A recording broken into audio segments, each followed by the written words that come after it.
आज हम अगर मस्जिद में नमाज पढ़ने भी जाते हैं तब भी हमारे जहन में ये ख्याल आता है कि मेरे बच्चे जाड़ों में पहनेंगे क्या, मेरे बच्चे गर्मियों में खाएंगे क्या। आज हम तवाफ़े काबा करते हो तब भी हमारे जहन में ये ख्याल आता है कि मुझे बच्चों को मकान बना के देना है, मुझे अपने बच्चों की शादी करनी है। ये हमारी जिंदगी का हाल है कि हम तवाफ़े काबा करें तब भी हमारे दिल में बच्चों का ख्याल रहे। आज हम मस्जिद में पहुंच जाएं तब भी हमारे दिल में बच्चों का ख्याल रहे। क्या गौसे आजम की औलाद नहीं थी, क्या गरीब नवाज की औलाद नहीं थी? अरे गौसे आजम की 49 औलाद थी और आपकी 4 बीबियां थी, फिर भी गौसे आजम के घर का गुजारा कैसा चलता था? तो कुरान की आयत करीमा सुनो, रब कुरान में इरशाद फरमाता है, मन यत्तकिल्लाह यजअल लहू मखरजन व यरज़ुकहु मिन हैसु ला यहतसिब व मन यतवक्कल अलल्लाहि फहुवा हस्बुह। जो अल्लाह पे भरोसा करता है अल्लाह उनके लिए काफी है। जो अल्लाह से डरता है अल्लाह उनके लिए निजात का रास्ता निकाल देता है और ऐसी जगह से रोजी अता फरमाता है जहां से बंदे का वहमो गुमान भी नहीं होता। गौसे आजम का भरोसा रब की जात पे था, गरीब नवाज का भरोसा रब की जात पे था, आला हजरत का भरोसा रब की जात पे था, शाहजी मियां का भरोसा रब की जात पे था। वो राज़िक है, गिज़ा कीड़ों को देता है वो पत्थर में। वो राज़िक है, गिज़ा कीड़ों को देता है वो पत्थर में। भटकता फिरता है इंसान को रोजी के चक्कर में, उड़ाने भर हवाओं में या लगा गोते समंदर में, मिलेगा बस वही जितना के लिखा है मुकद्दर। नारे तकबीर, नारे रिसालत, मसलके आला हजरत फैजाने औलिया इकराम हजरत मौलाना फुरकान मंजरी साहब। आज हम दुनिया में आकर के भूल गए कि हमें मरकर के कब्र के अंदर भी जाना है। आज हम भूल गए कि हमें एक दिन अपने नबी को चेहरा भी दिखाना है। ऐ नौजवानों, तुम क्या समझते हो कि जलसे में आ गए और एक बार तुमने नारा लगा दिया तो जन्नत मिल जाएगी? जन्नत मिलना इतना आसान नहीं है जितना आज हमने सोच रखा है। अल्लाह के वली के उर्स में आने वालों, जन्नत मिलना इतना आसान नहीं है जितना आज तुमने गुमान कर रखा है। रब कुरान में फरमाता है, अम हसिबतुम अन तदखुलुल जन्नता, क्या तुम ये गुमान करे बैठे हो कि जन्नत तुम्हें इतनी आसानी से मिल जाएगी? जन्नत मिलना इतना आसान नहीं है जितना आज हमने सोच रखा है, जितना आज हमने गुमान कर रखा है। आज ये उर्से पाक की महफिल में आप आए हो, दावा है कि नबी का दामन नहीं छोड़ेंगे, दावा है कि नबी के नाम पे बच्चा बच्चा कुर्बान हो जाएगा। अरे जो नौजवान 3 घंटे नबी के जिक्र की महफिल में नहीं बैठ सकते वो क्या नबी के नाम पे गर्दन कटाएंगे? जो आज नबी के नाम पर 2 घंटे बैठ करके नबी का जिक्र नहीं सुन सकते वो क्या नबी के नाम पे गर्दन कटाएंगे? अगर नबी के आशिक देखना है, नबी से मोहब्बत करने वाले देखना है, नबी के सच्चे गुलाम देखना है, अगर नबी के सच्चे दीवाने देखना है तो आओ देखो वो नबी के प्यारे सहाबा जिनको दुनिया वाले सहाबाए किराम, वो नबी के सच्चे आशिक, उन्हीं सहाबा में एक हजरत सैफुल्लाह खालिद इब्ने वलीद है। कैसे नबी के आशिक हैं, कैसे नबी के दीवाने हैं, कैसे नबी से मोहब्बत करने वाले हैं। अरे वो 313 थे तो लरसता था जमाना, आज तुम करोड़ों हो तो करते हो गुलामी। आज सिर्फ नाम के मुसलमान रह गए। हमारे किरदार को देखा जाए तो मुसलमानों वाला किरदार नहीं, हमारा कैरेक्टर देखा जाए तो मुसलमानों वाला कैरेक्टर नहीं। आज भाई भाई की कमर तोड़ने के लिए तैयार है, आज भाई भाई को नीचा दिखाने के लिए तैयार है। एक गांव के अंदर 2 बिरादरी है और दोनों बिरादरियों में ऐसा पार्टीशन बन चुका है कि एक बिरादरी वाले दूसरी बिरादरी वाले को पसंद नहीं करते। आज बिरादरियों के झगड़ों ने हमारी कमर को तोड़ दिया, आज सिलसिलों के झगड़ों ने हमारी कमर को तोड़ दिया, जिसका फायदा गैरों ने उठाया। इतना याद रखना, ना संभलोगे तो मिट जाओगे हिंदी मुसलमानों, तुम्हारी दास्तां तक भी ना होगी दास्तानों में। दुनिया तुम्हें मिटाने के लिए तुली है, दुनिया तुम्हारा नामो निशान खत्म करने के लिए तुली है और तुम आपस में लड़ झगड़ करके खत्म होना चाहते हो। इतना याद रखना प्यारे मुसलमानों, इस उर्से पाक की महफिल में आने वालों, इससे पैगाम लेकर के जाओ कि ये अल्लाह के वली का आस्ताना वो आस्ताना है, यहाँ बिरादरी नहीं देखी जाती है, यहाँ पर छोटा और बड़ा नहीं देखा जाता है, यहाँ देखी जाती है तो सच्ची मोहब्बत देखी जाती है, यहाँ देखा जाता है तो सच्चा प्यार देखा जाता है, यहाँ आकर के सब एक हो जाते हैं। इसलिए एक पैगाम लेकर के जाओ, नबी के सच्चे गुलाम बनो, नबी के सच्चे वफादार बनो, नबी के सच्चे आशिक बनो। इस हाल में दुनिया से जाना, कहीं ऐसा ना हो कि इन सब तुम्हारा जनाजा उठे और मोहल्ले के लोग ये कहें कि एक जुआरी का जनाजा जा रहा है, एक शराबी का जनाजा जा रहा है, एक जुआ खेलने वाले का जनाजा जा रहा है, एक अय्याशी का जनाजा जा रहा है, अरे एक वो है जो लोगों को सताने वाले का जनाजा जा रहा है। इस हाल में दुनिया से मत जाना, बल्कि इस हाल में दुनिया से जाना कि लोग तुम्हारे मरने की खुशी ना मनाए बल्कि गम करें और ये कहे कि आज नबी के सच्चे आशिक का जनाजा जा रहा है, नबी के सच्चे गुलाम का जनाजा जा रहा है। जब इस हाल में दुनिया से जाओगे तो ये कहते हुए जाओगे कि लहिद में इश्क रुखे शह का दाग लेके चले, अंधेरी रात सुनी थी चराग लेके चले। अंधेरी रात सुनी थी चराग लेके चले। अच्छे काम करके दुनिया से जाओ, ये अच्छे काम करके दुनिया से। बेशक, सुभान अल्लाह, सुभान लोग अल्लाह। इनको याद कर रहे हैं। बेशक बेशक। वरना किसी को किसी के लिए टाइम नहीं है आज के दौर में। मेरी बात समझ में आ रही है? अल्हम्दुलिल्लाह। किसी को किसी के लिए टाइम नहीं है। शादी का जब मौका आए थोड़ी देर के लिए आप अपना मुंह को बंद कर लीजिएगा और जो मैं बोल रहा हूँ उसको गौर से सुनिएगा। सुभान अल्लाह, सुभान मुझे अल्लाह। मालूम है नौजवानों का खून गर्म होता है, बेशक, लेकिन इतना भी गर्म मत करिएगा कि जो तुमको नुकसान में डाल दे। बेशक, सुभान ये अल्लाह। नबी के जिक्र की महफिल है, अल्लाह के वली के उर्स की महफिल है। इतना याद रखना, आलिम के सामने जाओ तो जुबान संभाल के बैठो, बेशक, और जब अल्लाह के वली की बारगाह में जाओ तो दिल संभाल के बैठो। सुभान अल्लाह। क्योंकि आलिम जुबान की बात पकड़ता है और अल्लाह का वली दिल के खतरात से वाकिफ होता है। बेशक। सिर्फ लाखों रुपये खर्च कर देने से इनकी रूह खुश नहीं होगी। जिस दिन फजर में ऐसे नमाजी जमा हो जाएं जैसे जुमे में जमा होते हैं, तब इनकी रूह तुमसे खुश हक है, हक है, सुभान अल्लाह। नमाजें छोड़ के कहता है मैं हुसैनी हूँ, शराबे पी के कहता है मैं हुसैनी हूँ, बेशक, जुआ खेल के कहता है मैं हुसैनी हूँ, हक है। अय्याशी करके कहता है मैं हुसैनी हूँ, नमाजें छोड़ के कहता है मैं हुसैनी हूँ। बता हुसैन ने कब फर्जे ऐन छोड़े हैं? मेरे अजीज में पहुंचा हूं इस नतीजे पर, नमाज छोड़ दी समझो हुसैन छोड़े हैं। आज मस्जिदें देखो हमने वीरान कर दी और सिनेमा हॉल हमने आबाद कर दिए। आज हर घर को सिनेमा हॉल बना दिया हमने। बेशक। फिर सोचते हो कि जन्नत में चले जाएंगे। जन्नत मिलना इतना आसान नहीं है जितना आज हमने सोच रखा है। आला हजरत अजीमुल बरकत फरमाते हैं, उनको रहम आए तो आए वरना सुभान अल्लाह। वो कड़ी मार है क्या होना है। अल्लाह छुप के लोगों से किए जिसके गुनाह वो खबरदार है क्या होना है। सुभान कल अल्लाह। तो दीदार का दिन है और यहाँ आंख बेकार है क्या होना है। ये अचानक आने वाली मौतों से इबरत हासिल नहीं करते। अभी 3 दिन गुजरे, एक खबर को अभी तुमने देखा नहीं? बेशक। क्या मामला था भोजीपुरा स्टेशन के पास का? जी। पूरी गाड़ी में ब्लास्ट हो गया, ऐसी आग लगी कि एक भी जिंदा सलामत ना बचा। अल्लाह। कि अचानक आने वाली मौतों से इबरत हासिल नहीं करते, इनसे नसीहत हासिल नहीं करते।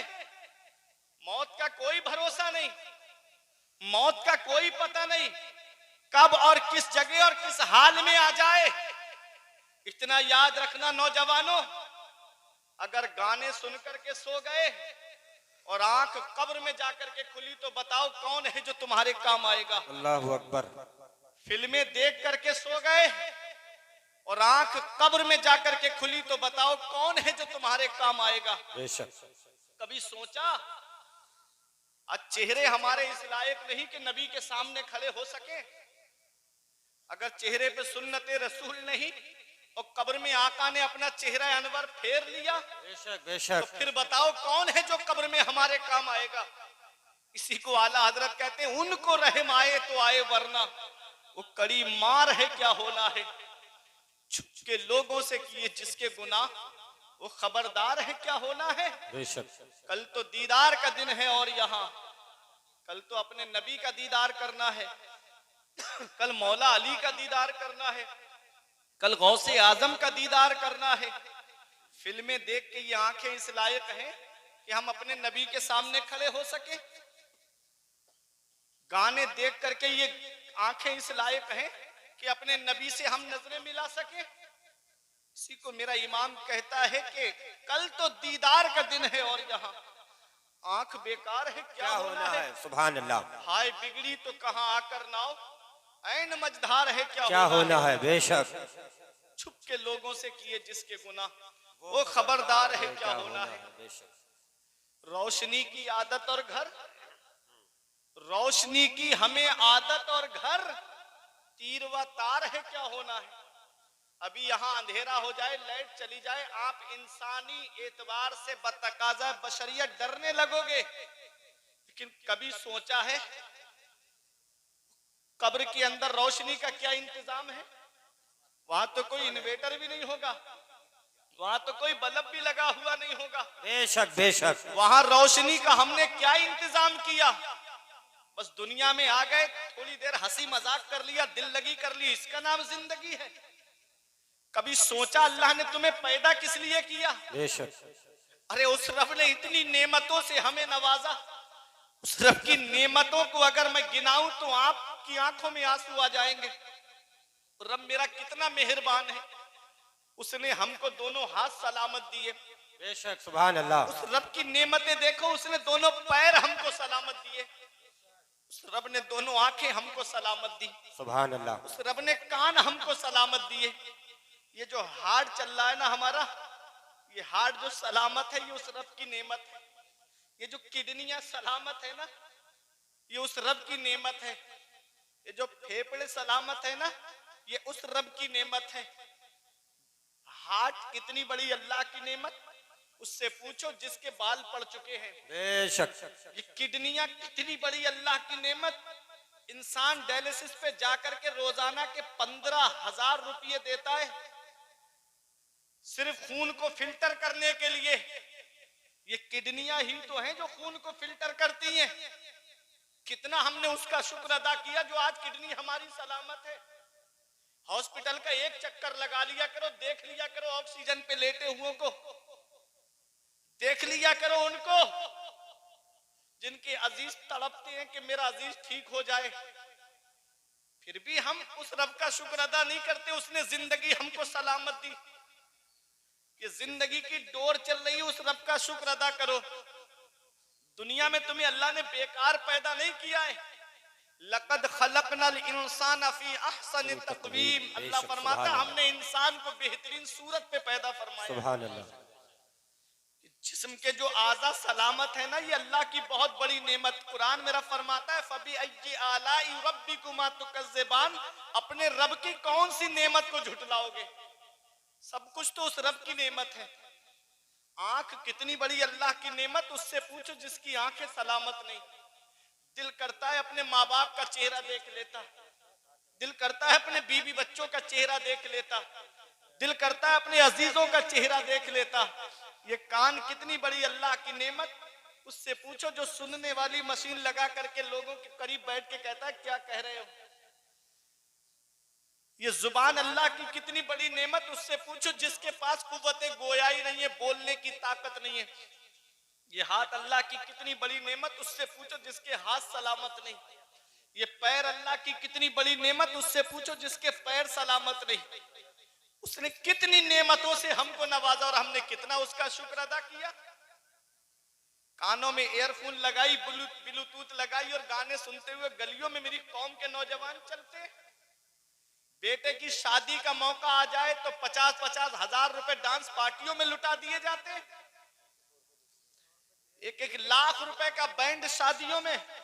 माज़अल्लाह ये हालात आज हमारी कौम के हो गए। पैसा कितनी मेहनत से कमाया जाता है, बेशक।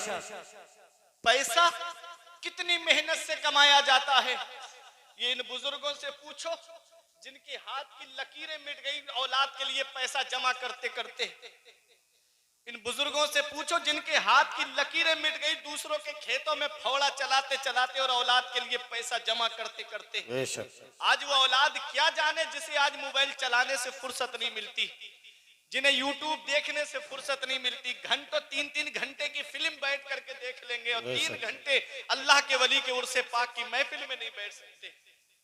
आज जलसों में भी हमें हंसी मजाक चाहिए, बेशक आज जलसों में भी हमें दिल लगी वाली बातें चाहिए। अफसोस होता है उन आलिमों पर के जो नबी के जिक्र की महफिल में मिंबरे रसूल पे बैठ करके कौम को लतीफे सुनाते, बेशक कौम को हंसी मजाक की बातें बताते। 20-25 हजार रुपए तुमने लतीफे सुनाने के लिए दिए? हक है। इतना याद रखना प्यारे मुसलमानों, आलिम डॉक्टर की तरह होता है। बेशक मरीज के अंदर जो बीमारी होती है उसी की डॉक्टर जैसे दवा देता है, ऐसे ही आलिम को चाहिए कि कौम के अंदर उनके आमाल को सुधारने वाली बातें बयान करे, बेशक। कुरान और हदीस की रोशनी में बयान करे, ताकि एक भी अमल कर ले तो कमेटी वालों का जलसा कराना कामयाब हो जाए और आलिम का बयान करना कामयाब। नाराए तकबीर, नाराए तकबीर, नाराए रिसालत, मसलके आला हजरत मुफ्ती फुरकान रजा मंजरी, उलमाए अहले सुन्नत, उर्से मुक़द्दस, अज़मत इस्लाम, अज़मत कुरान, शान इस्लाम, शान कुरान, नाराए तकबीर, नाराए रिसालत। सुभान अल्लाह, माशाअल्लाह।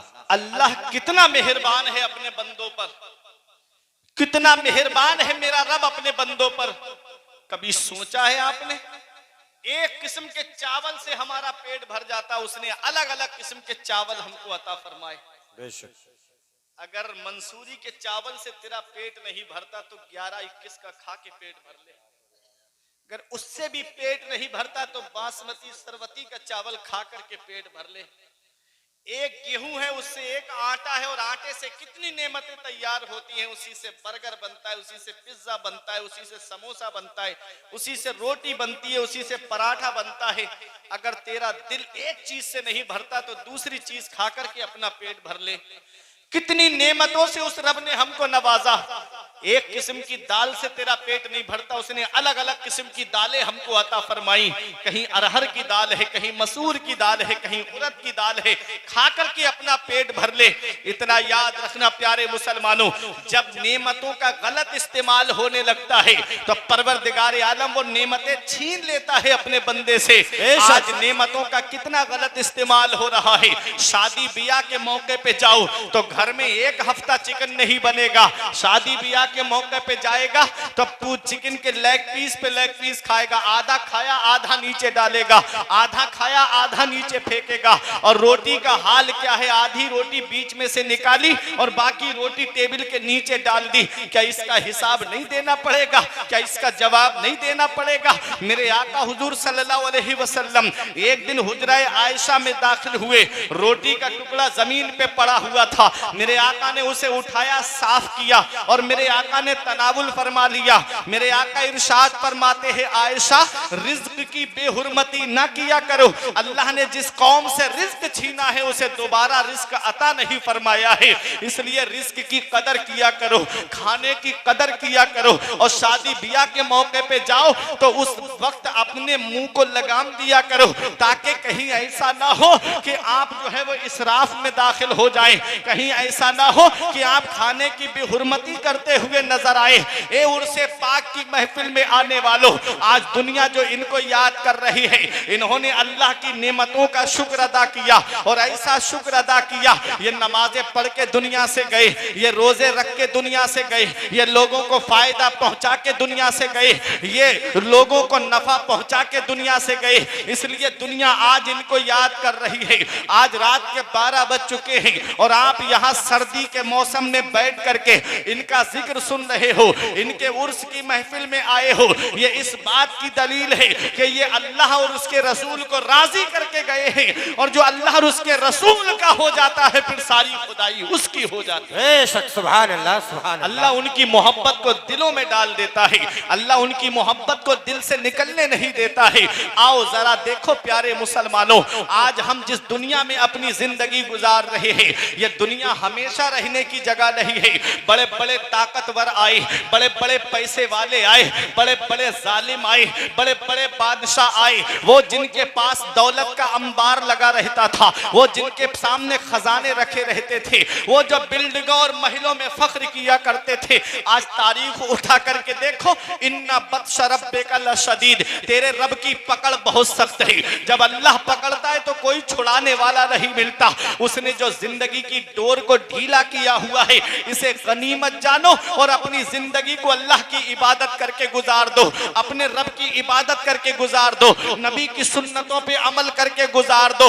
आओ, तुमने देखा नहीं, अभी 3 साल गुजरे कोरोना को गए हुए, क्या हाल हो गया था हिंदुस्तान का। एक एक घर में 3-3 जनाजे मैंने रखे हुए देखे। अल्लाह अकबर। आओ जरा देखो तो सही, बरेली शरीफ में एक मोहल्ला ऐसा जिसमें एक दिन में 18 जनाजे उठते थे।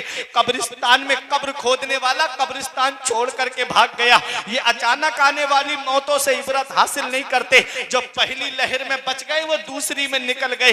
कैसी आई थी दूसरी लहर, लाखों रुपये हथेली पर रख करके घर वाले पैरों की जूतियां घिस गई ऑक्सीजन तलाश करते करते, फिर भी उनको ऑक्सीजन न मिल सका। औलाद तड़पती रही अपने बाप के लिए ऑक्सीजन ले आऊं, औलाद तड़पती रही कि अपने बाप के लिए ऑक्सीजन तलाश कर लूं। पैरों की जूतियां घिस गई लेकिन ऑक्सीजन न मिल सका। इन अचानक आने वाली मौतों से इबरत हासिल नहीं करते। जब अल्लाह पकड़ता है तो कोई छुड़ाने वाला नहीं मिलता। इसलिए उस रब की पकड़ से डरो। इन्ना बत्श रब्बिका लशदीद, तेरे रब की पकड़ बहुत सख्त है। हमने देखा हाल क्या हो गया था। कोई तांगे में लेट करके ऑक्सीजन चढ़वा रहा था, कोई चारपाई में लेट करके ऑक्सीजन चढ़वा रहा था, कोई अपने घर में ऑक्सीजन चढ़वा रहा था। करोड़ों रुपयों के मालिक हॉस्पिटल पूरा खरीद सकते हैं, लेकिन ऐसा हाल हो गया था कि उनको ऑक्सीजन तो बहुत दूर की बात, हॉस्पिटल में बेड तक नसीब नहीं हुआ। अल्लाह अकबर। अपने रब की पकड़ से डरते रहो। जब अल्लाह पकड़ता है तो कोई छुड़ाने वाला नहीं मिलता। उस रब की पकड़ से डरो। जब अल्लाह पकड़ता है तो कोई छुड़ाने वाला नसीब नहीं होता। मेरे रब ने आज हमको बेशुमार नेमतों से नवाजा। उस रब की इबादत करके दुनिया से जाओ, उस रब की इबादत करके दुनिया से जाओ। पेशानी में सजदों की तलब पैदा करके जाओ। जब इस हाल में दुनिया से जाओगे तो यही कहा जाएगा, लहिद में इश्क़े रुखे शह का दाग लेके चले, अंधेरी रात सुनी थी चिराग लेके चले। याद रखना प्यारे मुसलमानों, आज अल्लाह के वली के उर्स में आप आए हो। मैंने कहा था ना, जन्नत मिलना इतना आसान नहीं है जितना आज हमने सोच रखा है। जिनके रुतबे हैं सिवा, उनको सिवा मुश्किल है। अल्लाह अकबर। उस्माने गनी जिन्हें दुनिया में जन्नती होने की बशारत मिली, वो कब्रिस्तान में खड़े होकर इतना रोते, आंखों से आंसू बरसते, दाढ़ी भीग जाती, आंसू जमीन पे गिरने लगते। मौला अली इतना रोते कि दाढ़ी भीग जाती और आंसू जमीन पे गिरने लगते। हजरत उमर बिन अब्दुल अजीज, जिनसे मुजद्दिदियत का सिलसिला चला है, सबसे पहले मुजद्दिद का नाम हजरत उमर बिन अब्दुल अजीज है। अल्लाह अकबर। वो एक दिन आपकी बीबी कहती है, मुझे ऐसा लगा कि आज की रात में हजरत का इंतकाल हो जाएगा। हजरत नमाज पढ़ रहे थे, कुरान की तिलावत कर रहे थे। अल्लाह अकबर। जब आपने एक आयत करीमा तिलावत की, कल फराशिल मबसूस, उस दिन लोग बिखरे हुए पतंगों की तरह हो गए। कहते उमर बिन अब्दुल अजीज रो रो के कह रहे थे, हाय उस दिन मेरा क्या हाल होगा, हाय उस दिन मेरा क्या हाल होगा। ये वो लोग हैं जिनके पास सजदे हैं, ये वो लोग हैं जिनके पास में सजदों की तड़प मौजूद है, जिनके पास इबादत का सवाब मौजूद है, जिनके पास हज व ज़कात का सवाब मौजूद है, जिनके पास सदका व खैरात का सवाब मौजूद है, जिनके पास नेक आमाल का सवाब मौजूद है। ये रो रो के कह रहे उस दिन हमारा क्या हाल होगा। वो मैदाने हश्र जिसका एक दिन 50,000 दिन के बराबर होगा। आपने कभी सोचा है 50,000 साल के बराबर होगा? कभी आपने सोचा है उस दिन हमारा क्या हाल होगा? किसी के घुटने तक पसीना होगा, किसी के टखनों तक पसीना होगा, किसी की कमर तक पसीना होगा। सूरज सवा नेज़े पे होगा, जमीन ताबे की हो गई होगी और ऐसी आग बरसाता हुआ सूरज होगा। अभी तो उल्टा है, उस दिन सीधा होगा। उस दिन उस गर्मी का क्या हाल होगा? कभी सोचा है हम वहां पर कैसे होंगे? ये तो मेरा इमाम है जो पुकार के कहता है कि गौसे आजम से रिश्ता मजबूत कर लो और पुकार के कहते हैं धूप महशर की वो जासूस कयामत है मगर मुतमईन हूं कि मेरे सर पे है साया तेरा। और कहते हैं कि जा तो जाते ही जाएगी कयामत, ये है कि यहाँ मरने पे ठहरा है नजारा तेरा। नाराए तकबीर, नाराए रिसालत, मसलके आला हजरत, उलमाए अहले सुन्नत, उर्से मुक़द्दस, अज़मते इस्लाम, मुफ्ती फुरकान मंजरी साहब क़िबला, नाराए तकबीर। नेक अमाल करके दुनिया से जाओ। इतना याद रखना, कितना भी अजीज क्यों ना हो, 1 साल 2 साल तक याद रखता है। बेशक। और ये मेरा पैगाम मेरे इन बुजुर्गों को है, बेटा समझ के कबूल कर लेना। सुभान अल्लाह। आज जिस औलाद को मोबाइल चलाने से फुर्सत नहीं मिलती, तुम क्या समझते हो तुम्हारी कब्र पे जाकर के कुरान पढ़ेंगे? आज जिन्हें व्हाट्सएप चलाने से फुर्सत नहीं मिलती, वो क्या तुम्हारी कब्र पे जाकर के ईसाले सवाब करेंगे? आज बाप बराबर में बैठा रहे, बेटा चारपाई पे बराबर में बैठा रहे, घंटों बाप बेटे बैठे रहते, वो मोबाइल में लगा रहता है। बाप सोचता है काश मेरा बेटा मुझसे 4 बातें मोहब्बत की कर लेता। बाप सोचता है काश मेरा लाल मुझसे मोहब्बत के चंद बोल बोल देता। माँ इंतजार करती रहती, बेटा रात में 12 बजे आता है दोस्तों के साथ पार्टियां करके। माँ है जिसकी नजरें दरवाजे पे लगी रहती हैं। बाप है जो बिस्तर पे करवटे बदलता रहता है, सोता नहीं है, उसको भी लगता है मेरा बेटा अभी घर पे नहीं आया है। आज नौजवानों जो माँ बाप की हम कदर नहीं कर रहे, इसका पता हमें तब चलेगा जब ये साए हमारे सर से उड़ जाएंगे। फिर हम चिराग लेके भी ढूंढेंगे ना तो माँ बाप जैसा प्यार करने वाली शख्सियतें नहीं मिलेगी। माँ बाप जैसी मोहब्बत करने वाली शख्सियत नहीं मिलेगी। ये माँ ही तो है, जब बेटा बाहर काम करने चला जाए, जब तक फोन पे उसे ये पता नहीं चल जाता कि मेरे बेटे ने खाना खा लिया है, तब तक माँ खाने को हाथ नहीं लगाती। सुभान अल्लाह। ये बाप ही तो है, बेटा बाहर चला जाए तो इसे लगता है कि मेरा बेटा पता नहीं किस हाल में होगा। और जब बेटा घर पे आता है, शादीशुदा है, तो बीबी की नजर उसकी जेब पे होती है, बच्चों की नजर थैले पे होती है, क्या खाने का सामान लाए। ये माँ बाप हैं जिनकी नजर बेटे के चेहरे पे जाती है, मेरे लाल इतने कमजोर हो गए, क्या खाना वक्त पे नहीं खाया।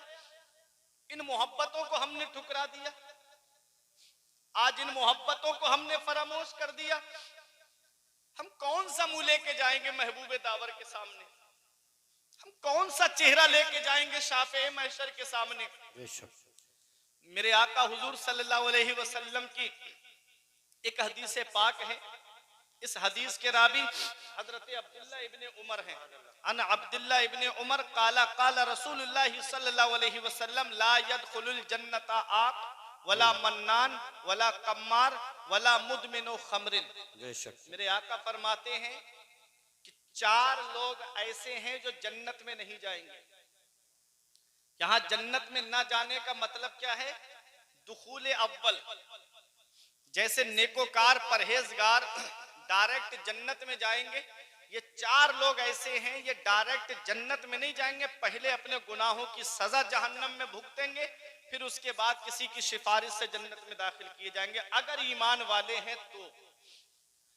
आका फरमाते हैं ला यदखुलुल जन्नता आप, जो माँ बाप का नाफरमान है, जो माँ बाप को सताता है, वो जन्नत में दाखिल नहीं होगा। कभी सोचा हमने? आज बीबी की मोहब्बत में आकर के हमने माँ बाप की मोहब्बतों को फरामोश कर दिया। आज माँ बाप एक एक पैसे के लिए परेशान है और बेटा टूरों पे टूर करता नजर आता है। इधर माँ बाप दवाई के लिए परेशान और बेटा अजमेर की बड़ी देग में पैसे डाल के आ रहा है। इधर माँ बाप एक एक पैसे के लिए तरस रहे हैं, दवाई के लिए परेशान। उधर बेटा है कि नैनीताल के चक्करों पे चक्कर लगाता नजर आता है। इतना याद रखना, मैं एक हदीस पाक आपको सुनाता हूँ, उसका मफहूम बताता हूँ। मेरे आका की बारगाह में यमन के नौजवान सहाबी आए। नौजवान थे ना, आप भी नौजवान हो, मैं भी नौजवान हूँ।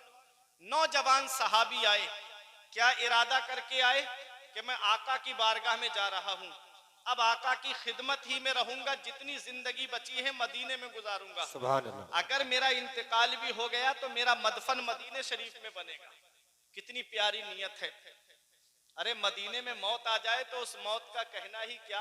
अल्लामा हसन कहते हैं, जी के मरते हैं जो जाते हैं मदीना ए हसन, और मर के जीते हैं जो जाते हैं मदीना ए हसन, और जी के मरते हैं जो आते हैं मदीना छोड़कर।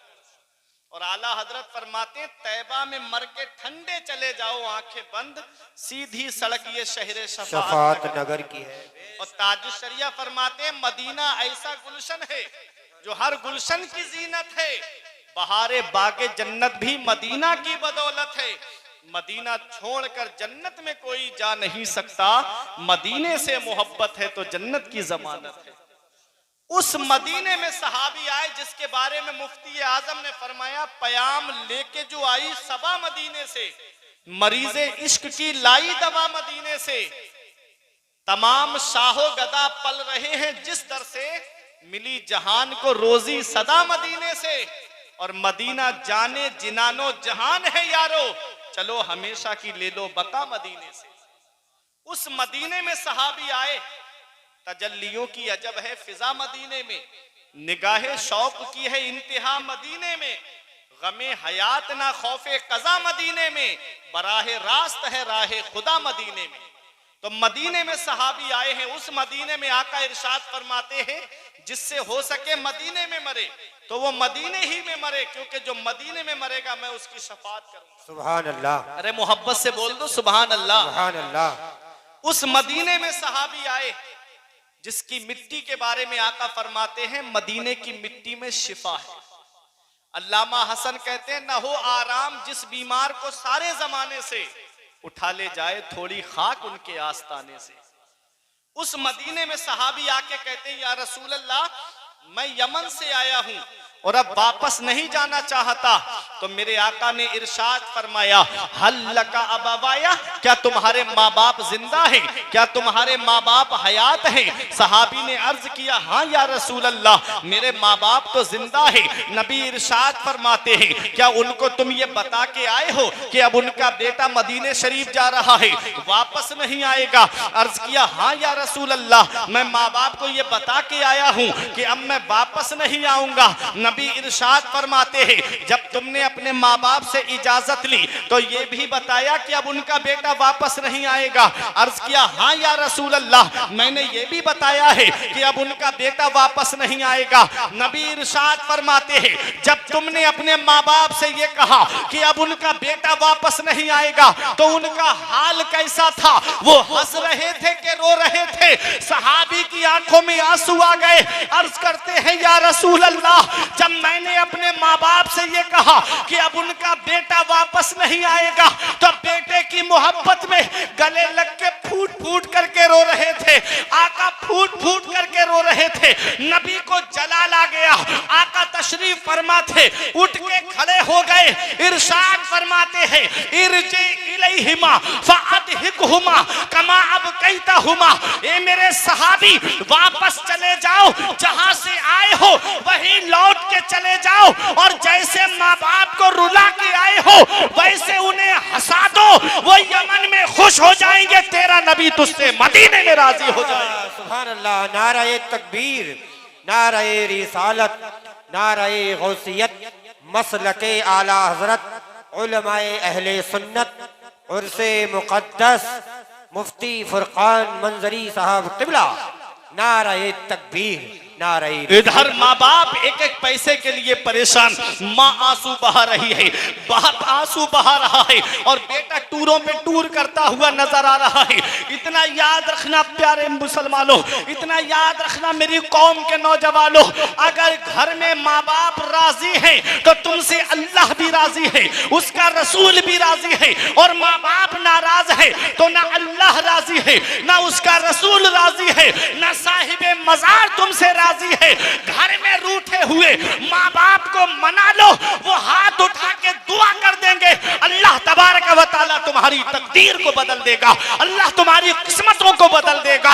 अरे धूप कैसी भी हो साया नहीं खोने देता, राह कैसी भी हो बेबस नहीं होने देता, बेच के अपना लहू चाहे वो रोटी लाए, बाप औलाद को भूखा नहीं सोने देता। सुभान अल्लाह, सुभान अल्लाह। ये बाप है, ये माँ है जो औलाद के लिए आंसू बहाते हैं, ये माँ बाप है जो औलाद के लिए आंसू बहाते रहते हैं। आज वही औलाद जवान हो गई, चार पैसे क्या कमाने लगी, माँ बाप का बिस्तर घर से बाहर कर दिया जाता है, खुद के कमरे में एसी लगा है, खुद के कमरे में कूलर चल रहा है, जाड़ों में गर्म हीटर का इंतजाम है, और माँ बाप है कि टीनों में रह करके, झोपड़ियों में रह करके, अल्लाह अकबर, पुराना लिहाफ ओढ़ करके अल्लाह का शुक्र अदा करते हैं। क्या इसी दिन के लिए औलाद को माँ बाप ने जवान किया था? क्या इसी दिन के लिए औलाद को माँ बाप ने पाला था? हम कौन सा मुंह लेके जाएंगे महबूबे दामर के सामने?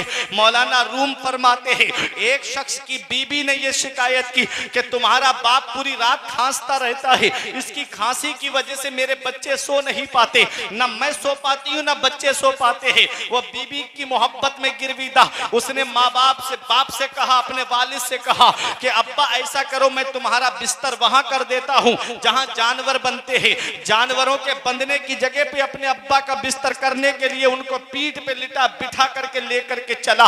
बाप का जब बिस्तर कर दिया, उसका बच्चा समझदार था, उसने ओढ़ने के लिए कंबल दिया, तो बाप ने कहा बेटा ये कंबल मुझे ओढ़ने को दे रहा है? कहा हाँ अब्बा, ताकि सर्दी लगे तो इस कंबल को ओढ़ लेना।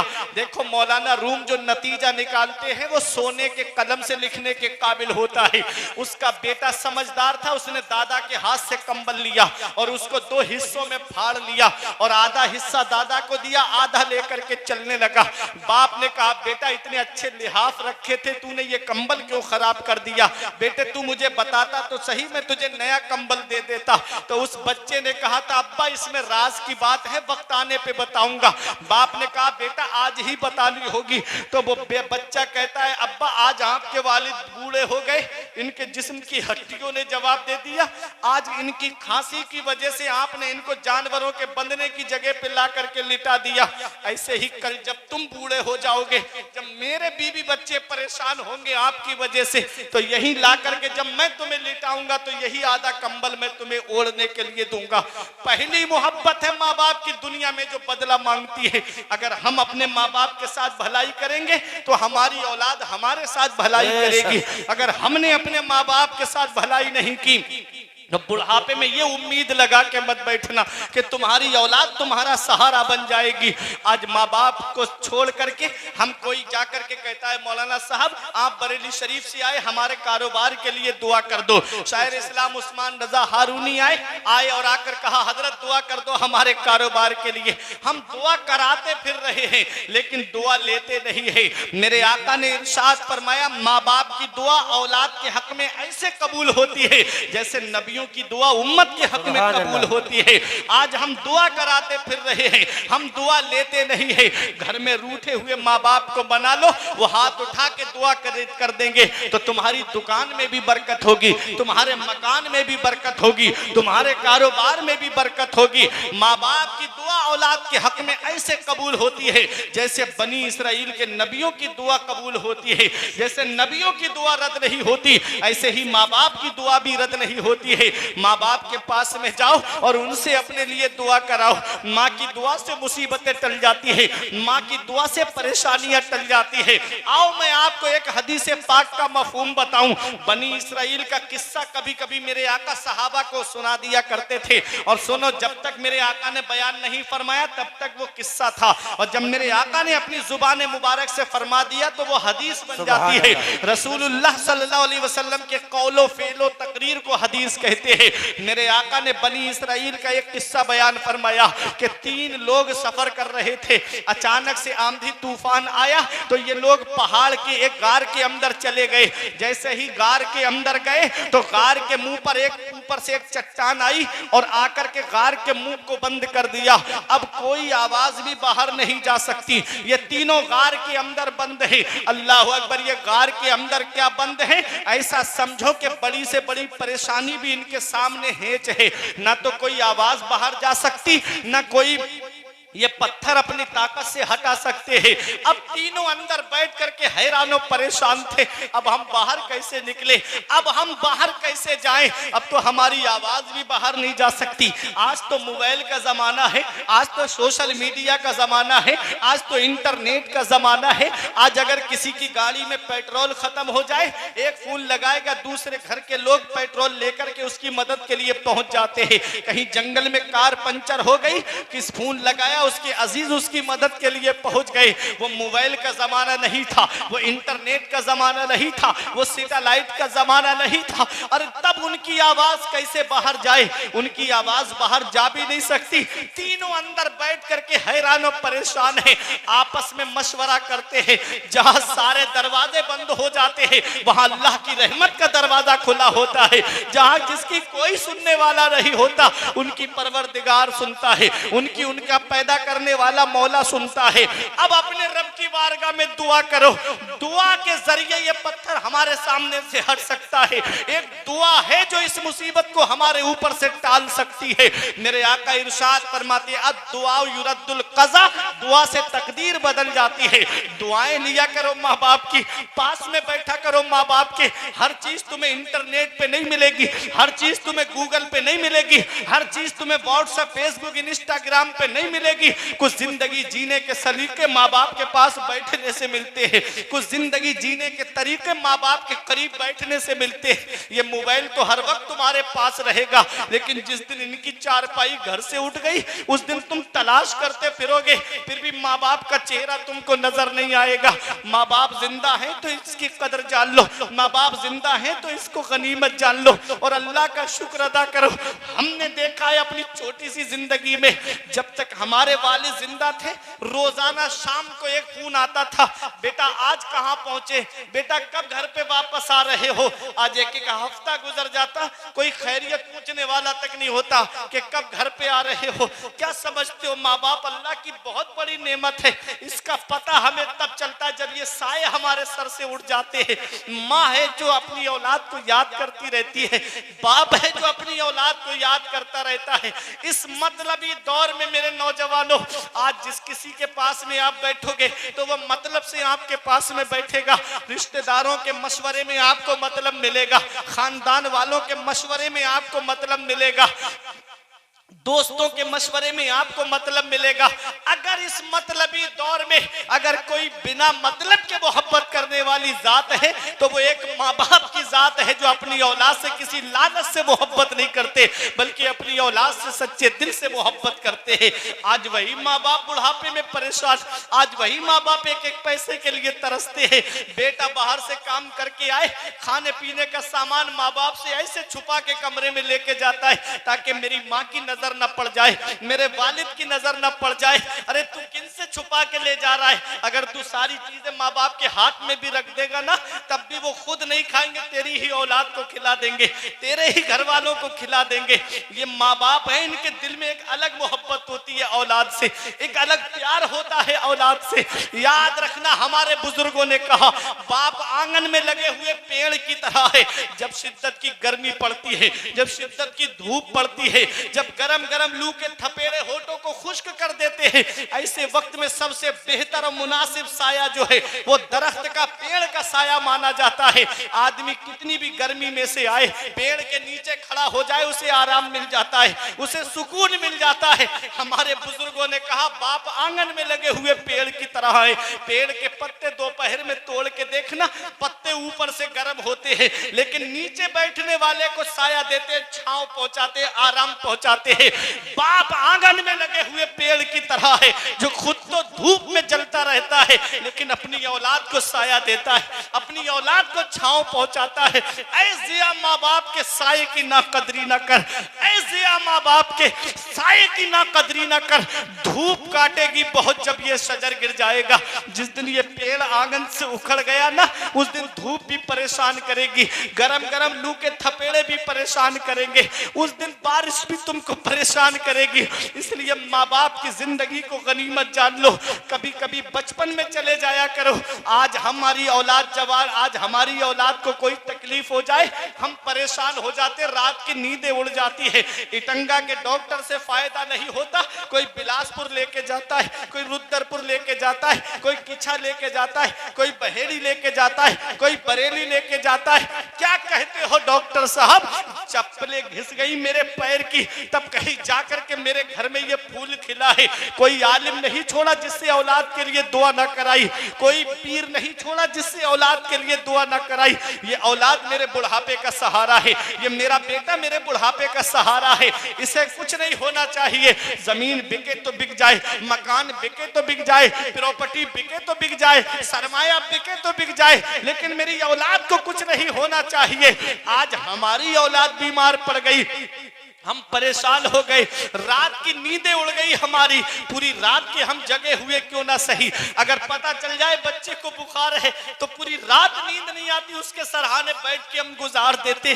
कभी अपने बचपन में जाकर के देखा, जब हम बचपन में बीमार पड़े थे तो यही हमारा बूढ़ा बाप है जिसकी आज हमें खांसी अच्छी नहीं लग रही है, यही हमारी बूढ़ी माँ जिसका आज बोलना हमें अच्छा नहीं लग रहा है, यही हमारी माँ है जिसने अपनी चादर हमको सर्दी में उड़ा दी, खुद तो ठिठरती हुई चली गई लेकिन औलाद को सर्दी नहीं लगने दी। यही हमारा बाप है जिसने बारिश में छाता हमारे ऊपर कर दिया, खुद तो भीगता रहा लेकिन औलाद को भीगने नहीं दिया। रास्ते में नहर आ गई, नदी आ गई, औलाद को ऊपर उठा लिया, खुद तो भीग गया बाप लेकिन औलाद को भीगने नहीं दिया। आज वही औलाद जवान हुई, 4 पैसे क्या कमाने लगी, माँ बाप का बिस्तर घर से बाहर कर दिया। हमारे बच्चे ईद के मौके पे सेवई खाएं और हमारे माँ बाप हमारे बच्चों का चेहरा देखे। बकरा ईद के मौके पे हमारे बच्चे गोश्त खाएं, माँ बाप उन बच्चों का चेहरा देखे। क्या इसी दिन के लिए माँ बाप ने औलाद को जवान किया था? क्या इसी दिन के लिए माँ बाप ने औलाद को पाला था? हम कौन सा मुंह लेके जाएंगे अपने नबी के सामने? अल्लाह कुरान में फरमाता है 15वां पारा, वक़ज़ा रब्बुका अल्ला तअबुदू इल्ला इय्याहु व बिल वालिदैनि इहसाना इम्मा यबलुगन्ना इंदकल किबरा अहदुहुमा व किलाहुमा फला तकुल लहुमा उफ़्फिन व ला तनहरहुमा व कुल लहुमा क़ौलन करीमा वख़्फ़िद लहुमा जनाह ज़ुल्ल मिनर रहमा व क़ुर रब्बिरहमहुमा कमा रब्बयानी सगीरा। 15वें पारे में रब फरमाता है, हुक्म दिया तेरे रब ने कि अपने रब के सिवा किसी की बंदगी ना करो और अपने माँ बाप के साथ भलाई करो, अपने माँ बाप के साथ हुस्न सुलूक करो। अल्लामा सज्जाद साहिब किबला से आप पूछिएगा, पूरे कुरान को ये पढ़ के सुना दें आपको, जहां जहां अल्लाह ने अपने हक बयान फरमाए हैं ठीक उसके बाद में अल्लाह ने माँ बाप के हक बयान फरमाए। सुभान अल्लाह। क्या समझे? मतलब ये है हुकूकुल्लाह के बाद में बंदे का जब हक का मामला आता है तो बंदे के हक में सबसे पहला हक जो है वो माँ बाप। सुभान अल्लाह। माँ बाप अल्लाह की बहुत बड़ी नेमत। कुरान में रब फरमाता है, मेरा रब इरशाद फरमाता है, आप बैठ जाएं, अगर थक ना हो तो बैठ जाइएगा, मैं खत्म करने जा रहा हूं अपनी बात को। उर्स की महफिल में आप आए हैं, देखे सुने, बैठ जाइए। एक जरूरी पैगाम दे के जा रहा हूं मैं। इसलिए जलसों में नहीं आता कि आप मुझे बार बार बुलाएं, मैं इसलिए आता हूं कि ताकि एक भाई ने भी अमल कर लिया तो मेरा बयान करना कामयाब हो जाएगा और आपका उर्से पाक कराना कामयाब हो। सुभान अल्लाह। बेशक। सुनो माँ बाप कितनी बड़ी अल्लाह की नेमत। माँ बाप की दुआ से मुसीबतें टल जाती हैं, बेशक। माँ बाप की दुआ से बुलंद मकाम मिलता है। मूसा अलैहिस्सलाम जो अल्लाह के जलीलुल कद्र पैगंबर हैं, जब कोहे तूर पे चढ़े तो पैर फिसल गया, आवाज आई रब की बारगाह से, मूसा संभल के आया करो। अर्ज किया, मेरे मौला मैं इससे पहले तारीकी रातों में आया, बयाबान जंगलों से आया, तूने कभी नहीं फरमाया मूसा संभल के आया करो, आज क्यों फरमाया? रब ने इरशाद फरमाया, मूसा जब तुम आते थे तो तुम्हारे पीछे तुम्हारी माँ हाथ उठा के दुआ करती थी, मौला मेरे मूसा को सलामत रखना। आज वो दुआ करने वाले हाथ नहीं रहे, तुम्हारी माँ का इंतकाल हो चुका है। अल्लाह। एक दिन मूसा अलैहिस्सलाम ने रब की बारगाह में अर्ज की, मौला जन्नत में मेरा साथी कौन बनेगा? तो रब तबारक व तआला ने वही भेजी, इरशाद फरमाया, फला मोहल्ले का कस्साब तुम्हारा साथी होगा जो जन्नत में तुम्हारे साथ जाएगा। सुभान अल्लाह। अब हर इंसान, हमारी आदत ये है आपस में इंसान को पता चल जाए कि ये मेरा जन्नत में साथी बन के जाएगा, तो दिल में ये शौक होगा कि ना देख तो लूं है कौन सी शख्सियत जो जन्नत में मेरे साथ जाएगा। वो तो अल्लाह के पैगंबर हैं, अल्लाह के नबी हैं, अल्लाह के रसूल हैं। जलीलुल कद्र पैगंबर कलीमुल्लाह आपका लक़ब है, आपने अल्लाह से कलाम किया है, अल्लाह से बातें की है। जब गए आप उस मोहल्ले में, कस्साब को देखा तो वो गोश्त बेच रहा था और बेहुदा बातें भी बोल रहा था, बदतमीजी भी बोल रहा था। हालात होते हैं, आदमी की जुबान होती है। आपने देखा कोई ऐसा अमल नहीं है इसका जो पैगंबर के साथ जन्नत में जाए। जब उसने अपनी दुकान समेटी तो कहा चलिए आप मेरे मेहमान हैं, मेरे घर चलिए। जब घर गए तो खाना उसने अपने हाथों से तैयार किया। उसके बाद जब खाना तैयार हो गया तो अल्लाह के पैगंबर से बोला आप बैठिए। मूसा अलैहिस्सलाम बैठे हैं। उसने कहा पहले मैं अपनी माँ को खिलाऊंगा। बूढ़ी माँ थी, मुंह में दांत भी नहीं, अपने मुंह में लुकमा लेकर के बारीक किया, फिर उसके बाद अपनी माँ के मुंह में डाला। इस तरीके से उसने अपनी माँ का पेट भरा, शिकम सैर कराया। और जब माँ शिकम सैर हो गई, आसूदा हो गई, तो माँ को लेटा दिया। कहा अब आइए, अब अपने खाना खाते हैं। मूसा अलैहिस्सलाम ने खाना खाया, आराम के लिए लेटे तो रात में किसी के रोने की आवाज सुनी, रात में किसी की सिसकियों की आवाज सुनी। आपने उठ के देखा तो वही बूढ़ी माँ थी जो सजदे में सर रख के रो के कह रही थी मौला मेरा बेटा गुनाहगार है, मौला मेरा बेटा खताकार है, मौला मेरे बेटे की कोई ऐसी नेकी नहीं है जो उसे जन्नत में ले जाए। मैं मानती हूँ मेरे मौला, मेरा बेटा मेरा बहुत फर्मा बरदार है, मेरा बेटा मेरी खिदमत करता है। मेरे मौला मेरी खिदमत का ये सिला दे दे मेरे बेटे को कि मेरे बेटे को जन्नत में मूसा पैगंबर का साथी बना दे। सुभान अल्लाह, सुभान अल्लाह। ये दुआ की माने मूसा अलैहिस्सलाम ने उस बूढ़ी माँ को उठाया और फरमाया ए बूढ़ी माँ, अल्लाह ने तेरी दुआ को कबूल फरमा लिया है, मैं मूसा हूँ और ये मेरा जन्नत में जाने वाला साथी है। माशाअल्लाह, सुभान अल्लाह। ये माँ बाप है जो हाथ उठा के दुआ कर दे तो अल्लाह ताला तकदीर बदल देता है, अल्लाह ताला किस्मतें बदल देता है। बाप अल्लाह की बहुत बड़ी नेमत। कभी नौजवानों ये लगे मेरे बाप ने मेरे लिए क्या किया है तो बहेड़ी किछा की तरफ रात में 2-3 बजे चले जाया करो। देखो ये रात में ऑटो रिक्शा चलाने वाला एक बाप ही तो है, ये ट्रक चलाने वाला एक बाप ही तो है, ये बसें चलाने वाला एक बाप ही तो है। अरे ये अपना शहर छोड़ के दूसरे शहर सर्दी में कमाने जाने वाला ये एक बाप ही तो है। अरे 3-3 साल के लिए सऊदी जाने वाला ये एक बाप ही तो है। ये मुंबई, बेंगलोर, कर्नाटक कमाने दिल्ली जाने वाला ये एक बाप ही तो है जो सोचता है मेरी औलाद के लिए 4 पैसे जमा हो जाएंगे, उसके खर्चे में काम आएंगे। ये पैरों में मोजे नहीं, हाथ में दस्ताने नहीं, कानों से रुमाल भी नहीं, फिर भी फलों का ठेला लगा के कोहरे में पूरे दिन खड़ा होने वाला ही एक बाप ही तो है। ये रिक्शा चलाने वाला एक बाप ही तो है, ये टुक टुक चलाने वाला एक बाप ही तो है। ये एक बाप है जिसकी आज खांसी हमें अच्छी नहीं लगती, जिसका बुढ़ापा हमें अच्छा नहीं लगता। एक दिन मैंने अपने अब्बा से पूछा था अब्बा मेरे हाथ की लकीरें नजर आ रही हैं, आपके हाथ की लकीरें कहां चली गईं? तो एक जवाब दिया था बेटा तुम्हारी तकदीर बनाते बनाते हमारे हाथ की लकीरें मिट गई। बाप क्या नहीं करता अपनी औलाद के लिए, बाप कौन सी कुर्बानी नहीं देता अपनी औलाद के लिए। माँ बाप जिंदा है तो कद्र कर लो, माँ बाप जिंदा है तो उनकी खिदमत कर लो। इसी को शायर ने कहा था ऐ जिया माँ बाप के साये की ना कदरी न कर, धूप काटेगी बहुत जब ये शजर गिर जाएगा। धूप कैसी भी हो साया नहीं खोने देता, राह कैसी भी हो बेबस नहीं होने देता। बेच के अपना लहू चाहे वो रोटी लाए, बाप औलाद को भूखा नहीं सोने देता और वक्त ठुकरा देगा। एक दिन मेरी सारी ये कुर्बानियां दामने उम्मीद में फकत नाकामियां रह जाएंगी। शादियों के बाद बेटे तो अलग हो जाएंगे, बाप के हाथों में फकत बैसाखियां रह जाएंगी। और बुढ़ापा क्या जवानी क्या ये बचपन बांट लेते हैं, न होकर दिल में गुंजाइश तो आंगन बांट लेते हैं। नहीं मंजूर हिस्से में किसी बेटे को अपनी माँ, मगर आपस में बूढ़ी माँ के कंगन बांट लेते हैं, मगर आपस में बूढ़ी माँ के कंगन बांट लेते हैं। अल्लाह अकबर। तो कितनी भी मुसीबतें आ जाए, परेशानी आ जाए, अल्लाह माँ बाप की दुआ से दूर फरमा देता है। देखो वो 3 हैं बनी इसराइल के 3 फर्द हैं और पहाड़ के अंदर हैं, गार में है, पत्थर गिर गया मुंह पे, अंदर कोई नहीं है जो आपकी आवाज को बाहर पहुंचा सके। रोने लगे इस वक्त कौन है जो हमारी फरियाद को सुनेगा। दिलों के राज अल्लाह जानता है, दिलों के हालात अल्लाह जानता है। जहां सारे दरवाजे बंद होते वहां अल्लाह की रहमत का दरवाजा खुला होता है।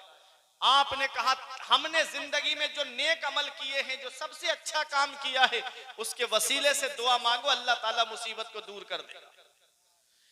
एक खड़े हुए बोले, मैं ए मेरे परवरदिगार, मेरे दिल का हाल तू जानता है। मेरे माँ बाप बूढ़े हो गए, एक दिन मैं बकरियां चराने ले गया, रात ज्यादा हो गई, मेरे माँ बाप भूखे सो गए। मैं बकरियां लेकर के जब जंगल से घर पे आया, मैंने दूध को दूहा और उसके बाद मेरे बच्चे मेरे कदमों में लौट रहे थे, अब्बा भूख लगी है, फिर दूध पिला दो। मेरी बीवी कह रही थी माँ बाप सो गए हैं, कम से कम इन बच्चों को तो दूध पिला दो। लेकिन मैंने ना बीवी की सुनी ना बच्चों का रोना देखा। मैं अपने माँ बाप के पास दूध लेकर के गया और मैंने उठाया नहीं जब तक मेरे माँ बाप खुद से बेदार नहीं हो गए।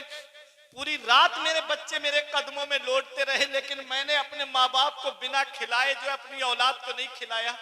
जब मेरे माँ बाप उठे तो मेरी माँ ने देखा तो आंखें भीग गई, बेटा कब से खड़े हो? कहा अम्मा पूरी रात से खड़ा हूं। अल्लाह अकबर, माँ की आंखें भीग गई, बाप की आंखें भीग गई।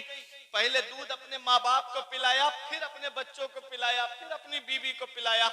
आज का मेरा नौजवान होता तो माँ बाप तड़पे भूख से, लेकिन पहले मेरे बीवी बच्चे खाने चाहिए। माँ बाप रोए एक एक पैसे के लिए परेशान रहे, लेकिन पहले मेरे घर का अच्छा होना चाहिए। ये हालात आज हमारी कौम के हो गए। वो कहता है मौला ये नेकी मैंने, ये हुस्न सुलूक मैंने अपने माँ बाप के लिए साथ में सिर्फ तेरी रजा के लिए किया है। मौला अगर मेरा ये नेक अमल तेरी बारगाह में कबूल है तो इस पत्थर को हटा दे। मेरे आका इरशाद फरमाते उसका ये दुआ करना था कि अल्लाह ने पत्थर को थोड़ा हटा दिया, इतना हटा कि रोशनी आने लगी, लेकिन अभी वो निकल नहीं सकते बाहर। अब दूसरा नौजवान खड़ा हुआ, पैगाम है मेरे नौजवानों के लिए। वो कहता है मौला एक मेरी चचाजाद बहन थी जिस पर मैं आशिक हो गया था, मेरा दिल आ गया था, लेकिन वो परिवार गरीब था, मैं मालदार था, दौलत वाला था।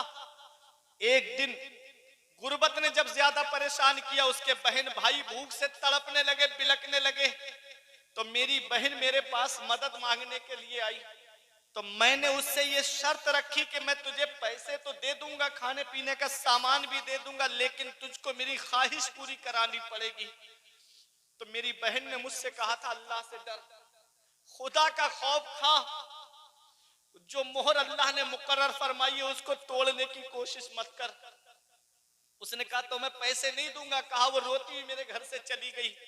जब घर पे भाई बहनों का रोना देखा, भूख से बिलकना देखा, तो फिर आई और आकर के मुझसे कहती अगर तेरी यही शर्त है तो ला मेरे भाई बहनों के लिए खाने पीने का सामान दे दे और अपनी हवस मिटा ले।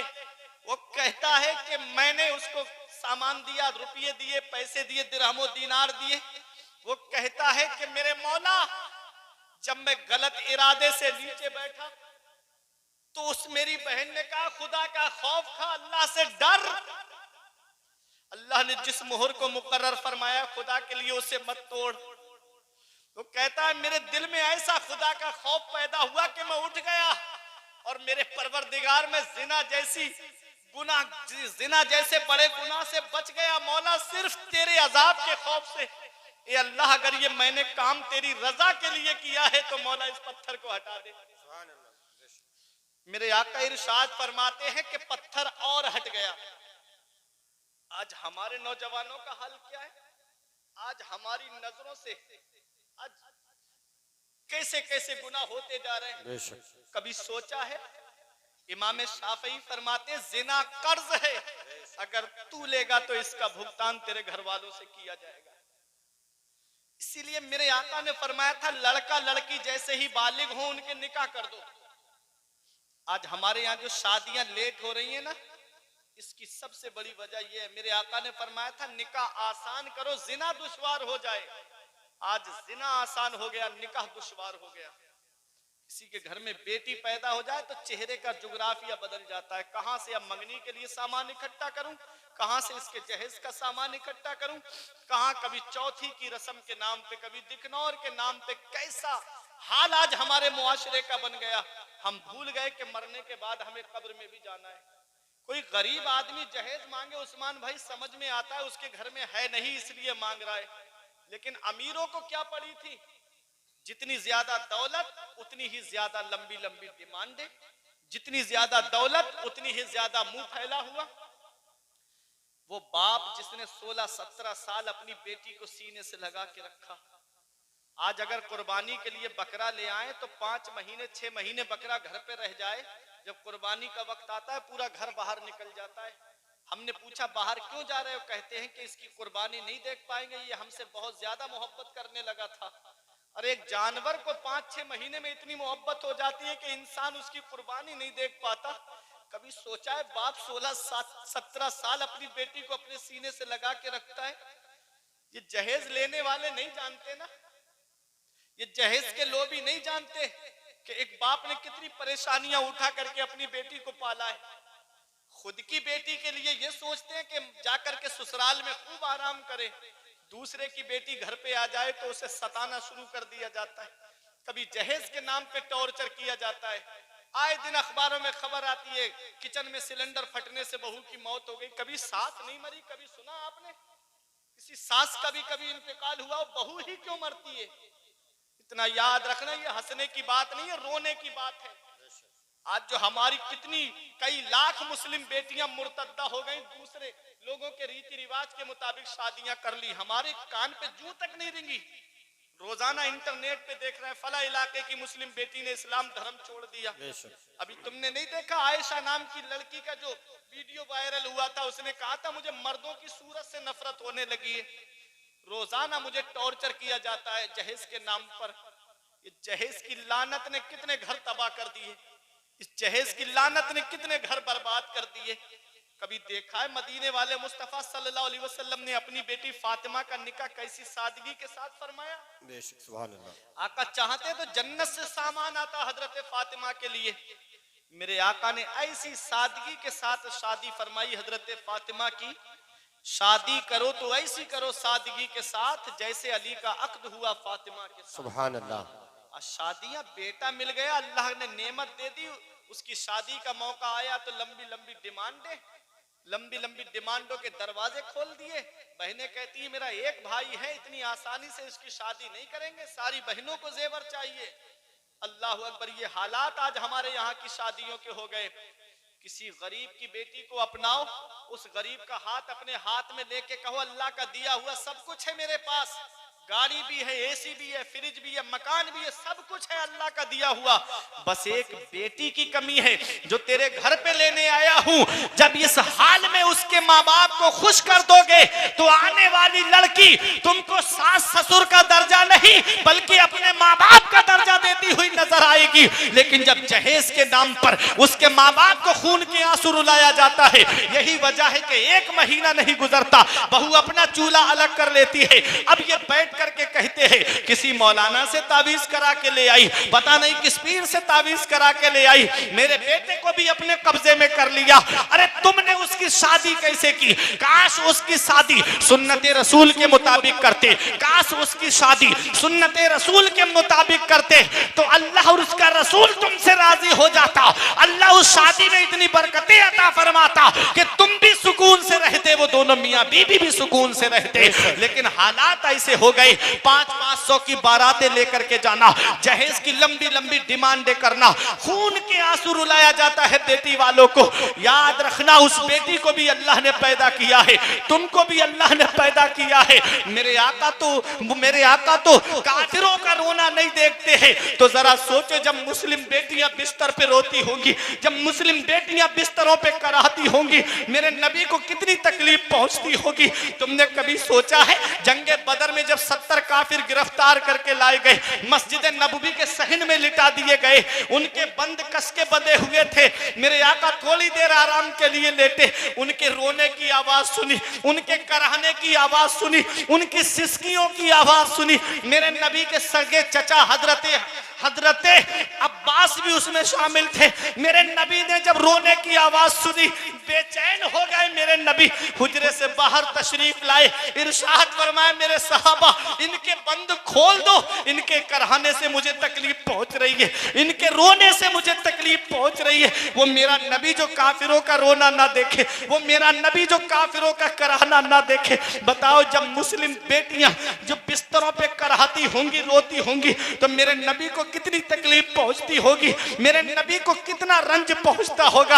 आज ये उम्मत गानों में मस्त हो गई, आज ये उम्मत फिल्मों में मस्त हो गई। आज मेरी कौम के नौजवानों का हाल ये है, वो नबी जो हमको वक्त विलादत याद करता रहा, वो नबी जो मेराज की रात हमको याद करता रहा, वो मेरा नबी जो इस दुनिया ज़ाहिरी से तशरीफ ले गया, तब भी हमको याद करते रहे। आला हजरत पुकार के कहते हैं, जो ना भूला आज तक हम गरीबों को रसा, जो ना भूला आज तक हम गरीबों को रसा, याद उसकी अपनी आदत कीजिए, कीजिए चर्चा उन्हीं का सुबह शाम, जाने काफिर पर कयामत कीजिए।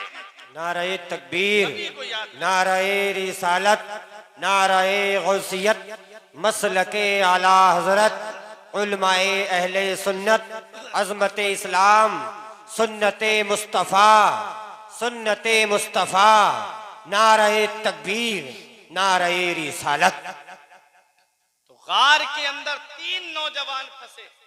एक ने कहा, मौला मैं अपने माँ बाप की खिदमत करता हूँ, उसका सिला ये दे दे, ये पत्थर हटा दे। दूसरा कहता है, मौला मैं जिना जैसे गुनाह से सिर्फ तेरे अजाब के खौफ से बचा, मौला ये पत्थर हटा दे। तीसरा खड़ा हुआ, अब इतना पत्थर हट गया कि गर्दन बाहर निकल सकती है लेकिन जिस्म नहीं निकल सकता। तीसरा खड़ा हुआ, वो कहता है, मेरे पास एक मौला, तू दिल का राज जानता है, एक मजदूर मेरे पास मजदूरी के लिए आया, उसकी मजदूरी मेरे पास जमा हो गई, मैंने उसे मजदूरी दी तो वो बोला मैं आके ले जाऊंगा 1-2 दिन में, वो चला गया, वापस नहीं आया। मैंने उसके उस पैसे को अपने पास नहीं रखा बल्कि बिजनेस में लगा दिया, तिजारत में लगा दिया। वो कई साल के बाद वापस आया, वो कहते हैं मुझसे अपनी मजदूरी मांगी, तो जितनी बकरियां थी मैंने कहा ये सब तेरी हैं, ले जा। उसने कहा मजाक मत करो, मेरी मजदूरी दे दो। कहा मैं कह रहा हूं ना, ये सब तेरी हैं, तेरी मजदूरी के पैसे को मैंने तिजारत में लगा दिया, ये जितनी बकरियां देख रहा है, बकरियों का रेवड़, ये सब तेरे पैसों का है। वो लेके चला गया और मुझे दुआएं देता हुआ गया, मौला ये काम मैंने सिर्फ तेरी रजा के लिए किया है, मौला ये मेरा अमल तेरी बारगाह में कबूल है, तो इस पत्थर को हटा दे।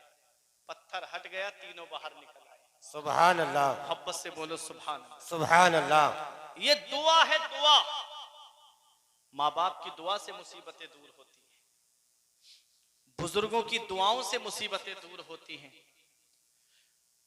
मजदूर की मजदूरी पसीना सूखने से पहले दे दो।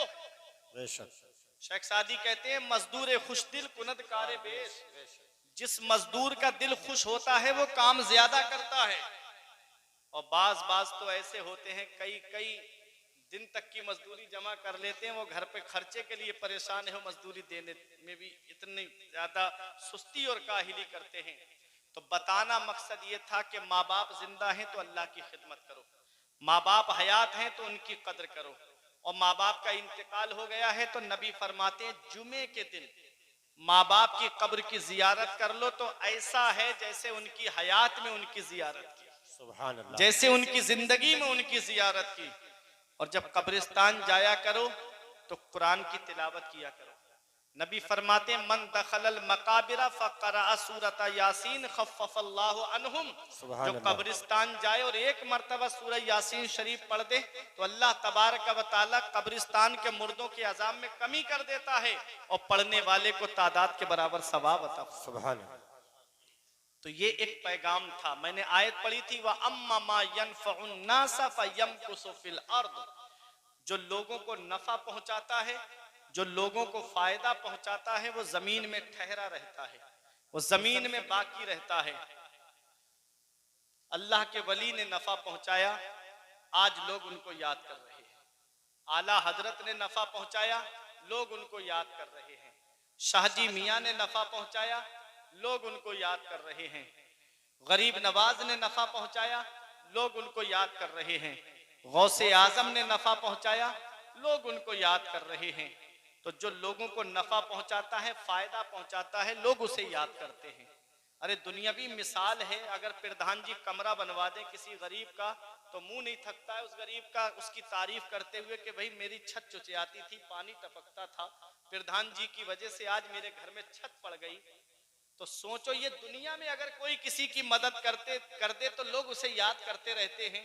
तो अल्लाह वालों ने जो लोगों को फायदा पहुंचाया, नफा पहुंचाया, तो लोग उनको याद क्यों ना करें। अल्लाह फरमाता है जो लोगों को नफा पहुंचाता है जमीन में ठहरा रहता है, बाकी रहता है, लोग उसे याद करते रहते हैं। और जो अल्लाह तबारक व तआला का फर्मा बरदार होता है, सारी दुनिया फिर उसका कहना मानती है। शेख सादी ने लिखा है, तू अज हुक्मे गर्दन जे दावर म पेच कि गर्दन न पेचत जे हुक्मे तू हेच। तू अल्लाह के हुक्म से गर्दन मत मोड़, दुनिया की कोई चीज तेरे हुक्म से गर्दन नहीं मोड़ेगी। अल्लाह के वली वो हैं जो शेरों पे सवार होके आते थे।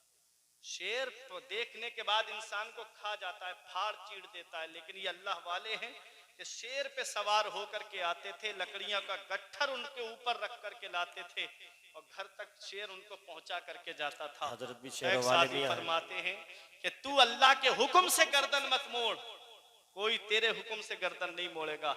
इन्होंने अल्लाह के हुक्म से गर्दन नहीं मोड़ी, अल्लाह के हुक्म पे अमल करते रहे, रसूल के फरमान पे अमल करते रहे। शेर इनके दरबार में सलामी पेश। सुभान अल्लाह। बेशक क्या मतलब है? मतलब यह है कि जो अल्लाह का हो जाता है फिर सारी खुदाई उसकी हो जाती है, फिर अल्लाह उसका नाम मिटने नहीं देता है, लोगों के दिलों में उसका नाम डाल देता है। ये एक पैगाम था। ये जिंदगी सवारिए, दिल शाद कीजिए, लम्हात जिंदगी के ना बर्बाद कीजिए।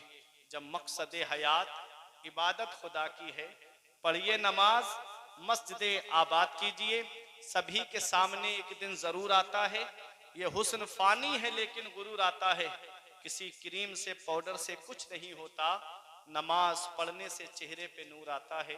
परवरदिगार आलम की बारगाह में दुआ है, मेरे कुछ अर्ज करने में सबकते लिसानी की वजह से या बतकाज़ा बशरियत कोई गलती हुई हो तो मौला मुझे माफ फरमाए।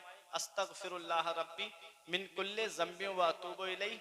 कलमा तैयब पढ़े मेरे साथ मिलकर, ला इलाहा इल्लल्लाहु मुहम्मदुर रसूलुल्लाह सल्लल्लाहु तआला अलैहि वसल्लम।